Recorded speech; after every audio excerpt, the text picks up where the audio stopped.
Começa agora Revidecast, o podcast da Revide.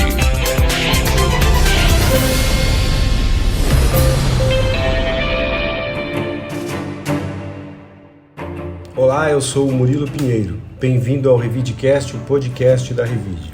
Olá, eu sou a Bel de Farias. E no Revidecast de hoje você vai ouvir: vereador questiona valores de projeto para nova sede da Prefeitura. Influenciadora é presa em Ribeirão Preto por desacato a policiais. Relatório da Polícia Civil concluiu que Bigodini dirigia alcoolizado. Série Concertos da USP na Catedral encerra a temporada 2025 com um grupo de violoncelos. Revide.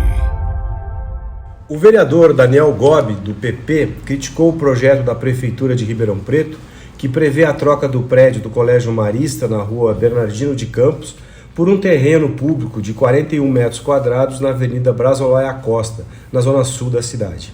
A proposta, avaliada em 57,2 milhões, foi enviada à Câmara Municipal e pretende transformar o imóvel escolar na nova sede da administração municipal a partir de julho de 2027.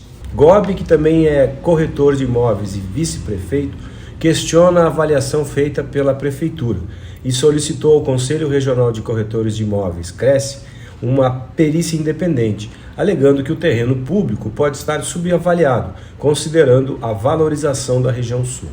Pelo acordo, o Grupo Marista receberia o terreno, avaliado em 39,6 milhões, e abriria mão da diferença de 17,5 milhões, além de arcar com custos cartoriais e técnicos e construir uma nova unidade educacional privada no local.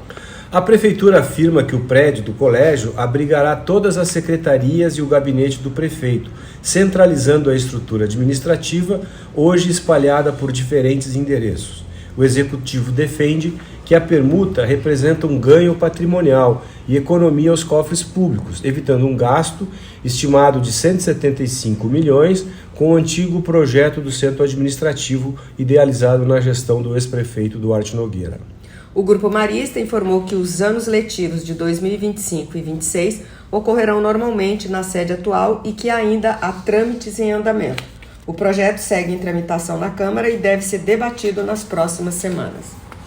Bom, Murilo, isso causou um certo ruído, na animação do prefeito, que estava certo de que tinha feito um excelente negócio, que iria, enfim, resolver esse problema das várias lugares em que a prefeitura, a administração da prefeitura está. E me parece que agora tem um período aí de bastante discussão, Pois é, é uma situação tanto quanto que a gente acha estranho, porque o Marista estaria trocando um terreno de 57 por um de 39, teria uma diferença aí considerável de 17 milhões. Ainda teria que arcar com todos os custos e ainda teria que construir uma nova escola, Então, assim, a conta que o Gobi fez, é uma conta que esse terreno aí da prefeitura, numa região nobre ali, que está super valorizada, valeria 3 vezes mais o valor que está sendo declarado. Como é uma diferença muito gritante, não é pouca coisa, eu acho que vai ficar muito fácil comprovar, e já tem avaliações aí que de fato esse terreno da prefeitura não vale só 40 milhões ali, deve com certeza valer no mínimo mais de 100, o que torna o negócio em si prejudicial ao interesse público.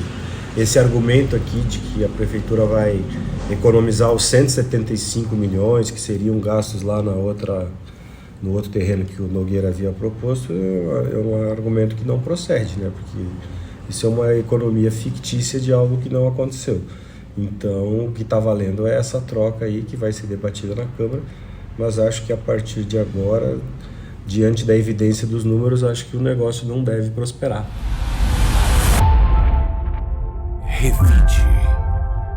A influenciadora e professora Aline Bardi Dutra, de 45 anos, conhecida como Esquerdogata, foi presa na madrugada de sábado 25 em Ribeirão Preto por desacato, resistência e preconceito racial contra policiais militares durante uma blitz no centro. Segundo o boletim de ocorrência, ela filmava uma abordagem e acusou os agentes de racismo. Após ser informada de que seria conduzida à delegacia, passou a xingá-los e precisou ser algemada.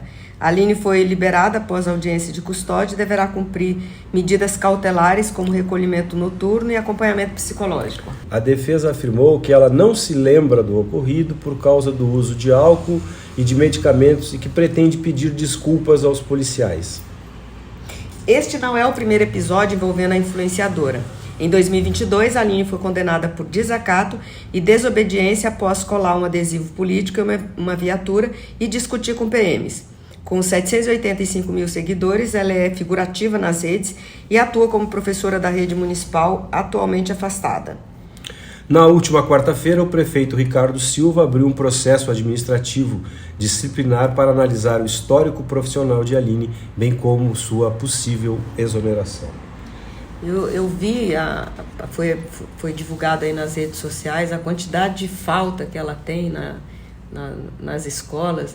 E assim, o ocorrido, né, tão lamentável, eu não sei se o álcool e o remédio, o uso de álcool e remédio provocaria uma fala tão horrível, né, como foi dessa moça. Acho que, eu não sei, essas pessoas criam um universo paralelo, né? Imagina, quase 800 mil seguidores. E cai exatamente por conta da mesma coisa que criou o personagem, né, a persona, é a mesma coisa que derruba. A história do Bigodini, né, que aí bebe, aí... Ontem eu estava vendo, né, mudando um pouco de assunto, uma história do Bigodini, como é que ele estava andando aquela noite, porque como o carro tinha monitoramento, ele chegou a andar 185 quilômetros. Um negócio assim, como é que pode? O cara andando O Bigodini é a próxima que nós vamos comentar aí. Nossa, mas é terrível. Eu não sei, o mundo tá de ponta cabeça. Na verdade, essa esquerdogata aí, ela perdeu 100 mil seguidores só, eu acho que foi pouco até agora. Ela tinha 860 e está com 780. E aí o que chama atenção, né, nesse negócio do Instagram é o tanto que essas pessoas, né, sem base, sem sustentação, se tornam influencers, pessoas de largo conhecimento, com milhares, milhões de seguidores. Nos últimos tempos, o que teve de influencer preso pela Polícia Federal, assim, em todo o Brasil, foi uma festa. E essa moça revelou, assim, uma face, né, seja lá por que foi, o uso do álcool, de remédios, mas revelou uma face preconceituosa, assim, muito pesada, né, muito, muito ruim mesmo. E além disso, né, aí veio a público essa história de que ela é uma professora que apresentou seguidos atestados médicos, né? Parece que agora na última forma ela estava afastada da prefeitura, né? Não estava mais recebendo, não estava mais trabalhando, enfim. Mas um tiro no pé, né? E o que fica é essa pergunta aí: por que nesse novo mundo, né, pessoas desprovidas de muita consistência acabam se tornando referências aí para a opinião pública, né, com os tais de milhares de seguidores? Revide. O relatório da Polícia Civil concluiu que o vereador Bigodini, MDB, dirigiu alcoolizado no acidente ocorrido na Avenida do Café em setembro. O inquérito assinado pelo delegado Gustavo André Alves indicia o parlamentar por embriaguez ao volante, falsidade ideológica e fraude processual, com base em dados do rastreador do carro alugado, que mostraram consumo de álcool e velocidade de até 183 km na Anhanguera. Com o fim da investigação, o foco se volta ao Conselho de Ética da Câmara, que aguarda o recebimento formal do inquérito para análise. O relator é Jean Coraúcio e o presidente Diácono Ramos. O documento servirá de base para o processo de quebra de decoro parlamentar, garantindo o direito de defesa. Antes da conclusão policial, a defesa de Bigodini havia pedido o arquivamento, alegando ausência de relação entre os fatos e o exercício do mandato. Eu acho que eu vi essa solicitação da defesa aí, achando que que a vida privada, falou da vida privada do parlamentar. Como é que um parlamentar pode andar... Aquilo era assim, a sorte é que não aconteceu nada grave, né? Porque poderia ter acontecido uma morte, matar alguém.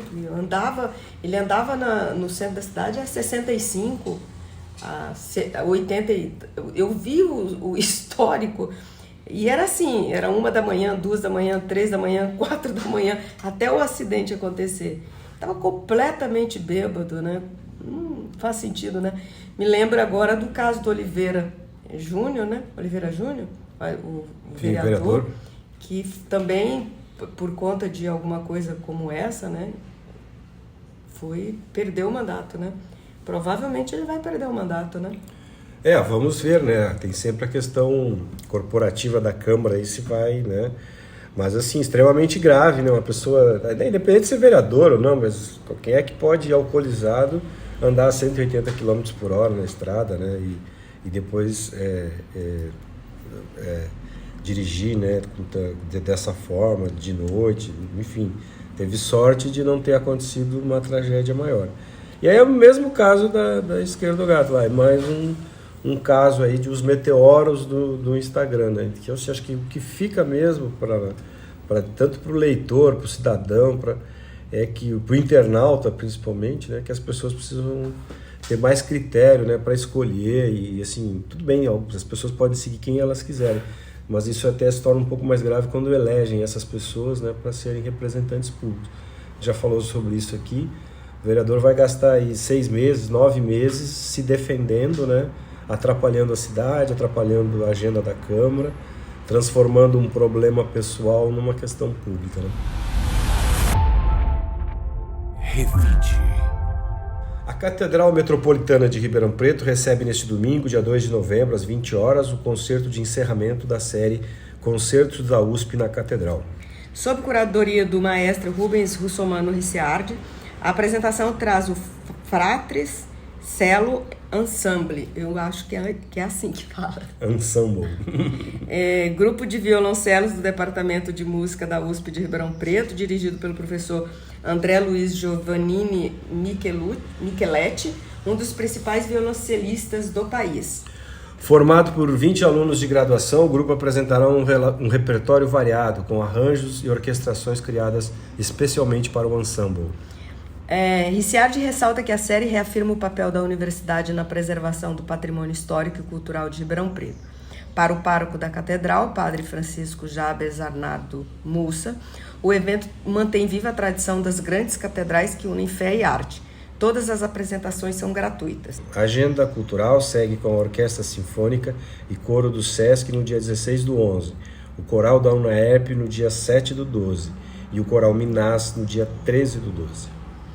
Acho que a gente tem assim, um fechamento bem bonito aí, né? Por todo esse ano de muito trabalho que foi para arrecadar os recursos aí.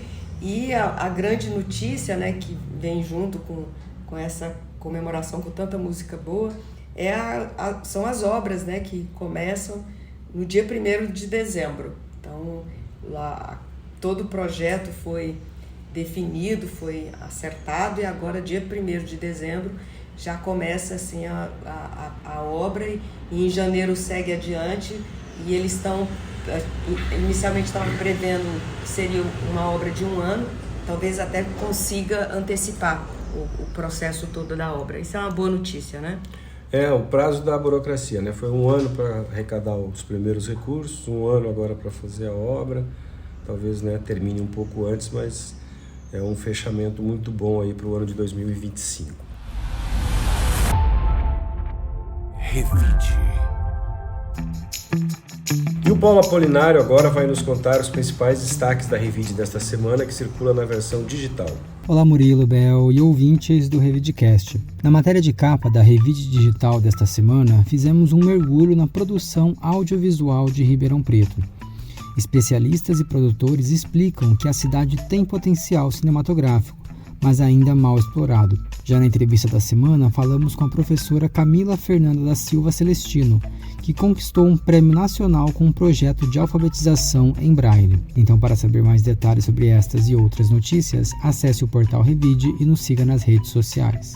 Por hoje ficamos por aqui, agradecemos aos ouvintes que nos acompanham toda semana e desejamos um excelente fim de semana para todos. Um bom fim de semana para todos e obrigado por nos acompanhar. Até a semana que vem. O Revidecast tem a locução e trilha de Rodrigo Leone, edição e roteiro de Paulo Apolinário e está disponível nas plataformas de áudio Spotify, YouTube e SoundCloud. Você ouviu o Revidecast, o podcast da Revide.